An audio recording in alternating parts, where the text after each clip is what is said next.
Retrouvez des parcours de traders et boursicoteurs inspirants dans Smart Traders avec IG, spécialiste de l'investissement depuis 1974.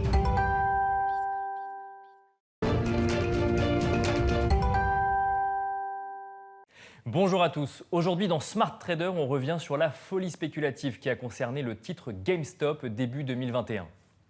L'histoire de la folie spéculative sur certains meme stocks comme GameStop ou AMC a tout d'une histoire de Robin des Bois des temps modernes. Il est cependant très compliqué dans les faits de savoir combien d'investisseurs sont réellement sortis gagnants de cette histoire. Une chose est sûre, cet épisode a fait naître un nouveau rapport de force sur les marchés financiers. Tout commence sur la page de discussion Wall Street Bets du forum Reddit. De nombreux traders individuels y échangent autant leurs convictions de trading que des bons mots. Le forum est alors connu pour sa promotion de stratégies de trading impliquant des options ou des produits risqués, mais aussi pour compter de nombreux investisseurs peu initiés parmi ses membres. En août 2019, un trader au pseudo de Roaring Kitty annonce avoir acquis des options d'achat sur l'entreprise GameStop. Derrière ce pseudo se trouve Case Gill, un ancien analyste chartiste. Il est convaincu, après avoir analysé l'entreprise en profondeur, que les investisseurs sous-estiment la capacité de l'entreprise à rebondir. L'entreprise GameStop apparaît à ce moment-là en difficulté aux yeux de nombreux investisseurs. Son activité principale est la distribution de jeux vidéo dans des magasins physiques. Elle possède d'ailleurs en France l'enseigne Micromania. Mais face à la digitalisation de l'économie et notamment grâce à la possibilité d'acheter des jeux directement en ligne sur les dernières consoles, nombreux sont ceux à ne pas donner cher de la peau de l'entreprise. Roaring Kitty navigue donc à contre-courant et suscite même plusieurs moqueries sur la plateforme. Il maintient cependant son investissement et continue à communiquer massivement sur ses convictions. Il poste par exemple le fait que Michael Burry, un investisseur rendu célèbre grâce au livre The Big Short, soit lui aussi convaincu du potentiel de l'entreprise GameStop. Il crée également une chaîne YouTube où il poste très régulièrement des vidéos le mettant en scène en suivant le cours de l'action. Petit à petit, le YouTuber commence à être suivi par de plus en plus d'abonnés, même s'il fait évidemment attention à ne jamais prodiguer de conseils en investissement. Il fête par exemple en vidéo la progression du titre à 20 $ alors qu'il l'avait lui acheté aux alentours de 5 $. À ce moment-là, Case Gill est suivi par quelques autres investisseurs qui publient, comme lui, sur la plateforme Reddit, leurs investissements. Lors d'un entretien face à la justice américaine, il confiera plus tard qu'il visait une valorisation du titre entre 20 et 25 $. Nous sommes quelques mois avant la flambée spéculative du titre. Et c'est là que tout se joue. Les investisseurs, grisés d'avoir eu raison là où tout le monde avait tort, se rendent alors compte que le titre GameStop est shorté par plusieurs hedge funds. Ces énormes fonds d'investissement vendent le titre à découvert, ce qui devrait normalement avoir pour effet de faire chuter le cours de l'action. Pour rappel, le mécanisme de vente à découvert est le suivant. Le hedge fund demande à une banque ou un intermédiaire de lui prêter une action GameStop qu'il s'engage à lui rendre plus tard. Entre-temps, il vend l'action, encaisse une plus-value et espère que le titre baisse suffisamment pour le racheter moins cher et le rendre à la banque ou à l'intermédiaire en question. Une opération qui peut, si les volumes sont suffisamment conséquents, faire chuter le prix de l'action mécaniquement. La nouvelle alarme évidemment les traders de la discussion Wall Street Bets et plusieurs d'entre eux commencent à y détailler le mécanisme en question, mais surtout le moyen de le contrer. Pour cela, il suffit, selon eux, de prendre les hedge funds à leur propre jeu et de souscrire des options d'achat sur le titre GameStop. C'est-à-dire acheter la possibilité d'acquérir plus tard une action à un montant défini à l'avance.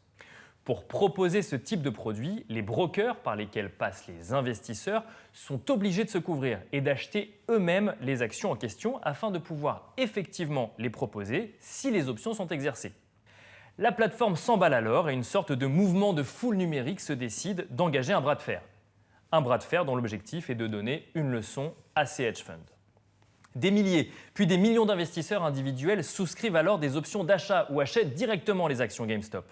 Cela fait gonfler la valeur du titre, attirant d'autres investisseurs et ainsi de suite.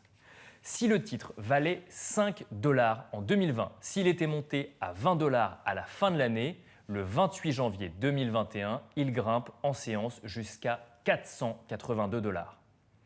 Cette folie spéculative tente même de s'étendre à d'autres titres. L'exploitant de salles de cinéma AMC, fermé à cause des mesures de confinement, voit son titre passer de 5 à 20 $ entre le 26 et le 27 janvier selon le même mécanisme. La mobilisation est massive, facilitée par des brokers en ligne comme l'application Robinhood, qui permet d'investir en quelques clics sans frais. Celle-ci est d'ailleurs tellement sollicitée qu'elle annonce devoir stopper momentanément les trades sur GameStop, n'arrivant pas à mettre en face un montant suffisant en garantie. Une telle mobilisation sur GameStop a pour effet de faire subir des pertes monumentales aux hedge funds qui s'étaient positionnés à découvert sur le titre.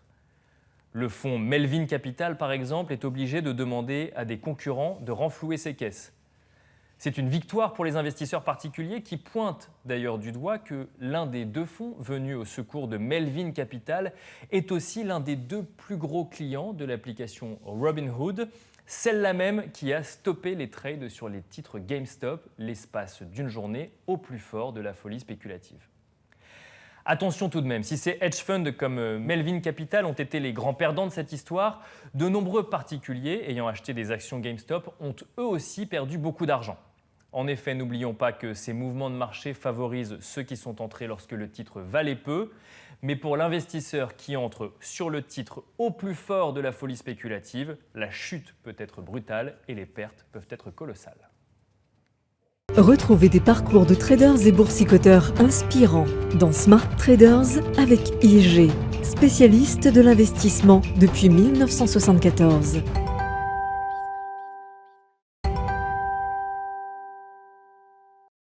Bonjour Ambroision. Bonjour Nicolas. Alors vous êtes directeur général d'IG France. On vient d'entendre l'histoire des meme stocks et notamment des positions prises sur GameStop via l'application Robinhood qui ont mis en lumière la capacité des investisseurs à mener des offensives groupées sur certains titres organisées sur des plateformes de discussion ou sur les réseaux sociaux. Est-ce qu'on entre selon vous dans une nouvelle ère de trading ? Je ne sais pas si c'est effectivement une nouvelle ère de trading, mais en tout cas c'est ce que les réseaux sociaux permettent de faire aujourd'hui dans des pays qui sont à une échelle bien plus importante que ce qu'on connaît en Europe. Mais la mise à disposition d'informations, plus l'accès à un marché financier via des applications type Robinhood qui sont en plus de ça, avec des business models sans frais, permettent à la totalité des habitants de cette planète, des investisseurs potentiels, de se regrouper pour avoir une action offensive sur un titre en particulier. Ce qui peut être dangereux, mais ce qui, en l'occurrence, était une volonté assez ferme de donner tort aux professionnels de la finance à ce moment-là. Et notamment aux hedge funds. D'ailleurs, dans cette histoire, on a très bien identifié les perdants, les hedge funds, et notamment le hedge fund de Melvin Capital. Les gagnants sont potentiellement le titre GameStop sur une durée très courte. En revanche, parmi les particuliers, parmi les traders qui ont participé, on a du mal à savoir qui a vraiment gagné de l'argent et qui a vraiment perdu de l'argent dans cette histoire. Oui, alors le titre GameStop est passé de moins de 5 $ à plus de 300 ou quasiment 350 $ en clôture sur une de ces séances. Derrière, les investisseurs particuliers qui ont fait partie de ce groupe Reddit, les Wall Street Bets, certains ont effectivement pris position très tôt sur le marché sur ce titre-là. Très bien, c'est le timing le plus important. Donc si vous entrez tôt sur ce marché-là et sur cette action-là, tout peut bien se passer, mais la volatilité qu'il y a eu derrière sur ce titre a quand même laissé une très grosse partie, on ne saura jamais combien, très grosse partie des investisseurs avec juste rien, une main devant, une main derrière. Ça peut être dramatique de prendre part à ce genre d'initiative quand en plus de ça, on est très néophyte, ce qui était pour la majeure partie de ces investisseurs. C'est ça, parce que vous parliez du timing d'entrée, il y a le timing de sortie également qu'il faut prendre en compte. Quels sont les risques pour un investisseur particulier, avec un niveau de connaissance limité sur les marchés financiers, de participer à ce genre d'opération ? De tout perdre. Tout simplement. De tout perdre. Là, on a commencé avec un titre qui valait moins de 5 $, ce qu'on disait. Si jamais le titre revient au cours qu'il avait, en tout cas initialement, et qu'on est investi sur ce titre-là au milieu de cette opération à plus de 100 $, à plus de 150, à plus de 200 $, on va se retrouver avec juste plus rien. Donc avoir perdu la totalité de son investissement sur ce qu'on espérait être un coût financier incroyable, en suivant peut-être un peu trop comme un mouton une action qu'on ne maîtrise pas du tout, parce que ce volume d'investisseurs fait l'action, mais ce n'est pas du tout le souhait d'une seule personne. On ne peut absolument pas prévoir quel sera le cours de l'action dans X jours, X semaines. Et puis un fonctionnement comme celui-là, finalement, ne peut fonctionner que si on a un nombre de traders ou un nombre d'utilisateurs suffisamment élevé qui décident de prendre des positions dans le même sens au même moment. Est-ce qu'on a vu d'autres initiatives depuis? Parce qu'on peut se dire, tiens, ça a marché une fois, ça va y avoir un effet contagion sur d'autres titres. Il y a eu quelques tentatives juste après ça. Il y a eu AMC et ensuite Nokia. Finalement, la volatilité sur ces titres-là a été moindre. Sur Nokia, on est même juste à une 60%, parce que finalement, ça fait peur. Prendre part à une action aussi massive que celle-là, on s'est rendu compte avec GameStop qu'il est resté quand même beaucoup de perdants chez les petits porteurs. Donc finalement, cette envie de faire un coup, elle est assez contrebalancée avec la peur de perdre son capital. Donc on n'a pas tellement vu d'opérations, en tout cas de cette envergure-là. Et puis en Europe, on reste sur un marché beaucoup plus limité. Les positions de vente à découvert doivent être déclarées si elles dépassent un certain seuil. Donc ce n'est pas quelque chose qu'on devrait revoir, en tout cas en Europe, très rapidement. Et alors, est-ce que ça ne représente pas quand même un risque pour les marchés financiers, le fait que sur des plateformes en ligne, des traders puissent s'organiser pour décider que telle action ou telle stratégie de hedge fund peut être, alors une action peut être gonflée ou une stratégie de hedge fund peut être contrée par des investisseurs? Je ne suis pas sûr que ce soit un danger. C'est peut-être juste un juste retour des choses ou en tout cas une façon de donner la parole à des investisseurs qui n'ont pas l'habitude de l'avoir.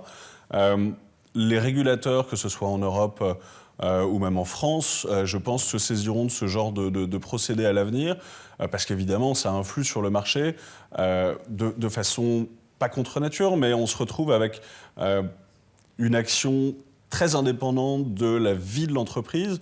En l'occurrence, GameStop n'a jamais souhaité ça, même si effectivement ça a été positif pour le titre, mais c'est complètement exogène. C'est un facteur qui n'a rien à voir avec la vie de l'entreprise, avec ses projets, avec ses revenus, son rendement. Donc il faut le surveiller, peut-être l'encadrer un peu plus à l'avenir. Et puis peut-être que l'Europe a raison, en tout cas la France a raison, d'avoir des seuils de déclenchement, de protection en bourse quand il y a trop de volatilité sur certains titres. Et alors, très rapidement, Ambroise Lion, est-ce qu'un investisseur français peut être responsable juridiquement ou en tout cas face à la justice d'avoir pris part à une telle opération? Alors, on ne peut être inquiété que si on a eu une information au préalable dont on est le seul à la détenir, ou en tout cas qui nous a été communiquée de façon quasiment illégale. Mais prendre part à ce genre d'action, non, pas du tout. Ça s'est quasiment reproduit avec la Française des Jeux. C'est un titre auquel on a massivement dit aux Français d'investir. Les Français l'ont fait, ça a été fait par voie presque présidentielle. C'est quelque chose d'autorisé, on a le droit de le faire. Il faut juste le faire avec les bonnes informations et de façon légale. Et bien se renseigner et surtout bien se former avant d'investir. Merci beaucoup Ambroise Lion. C'était Smart Traders et on se retrouve très bientôt sur Bismart. C'était Smart Traders avec IG, spécialiste de l'investissement depuis 1974.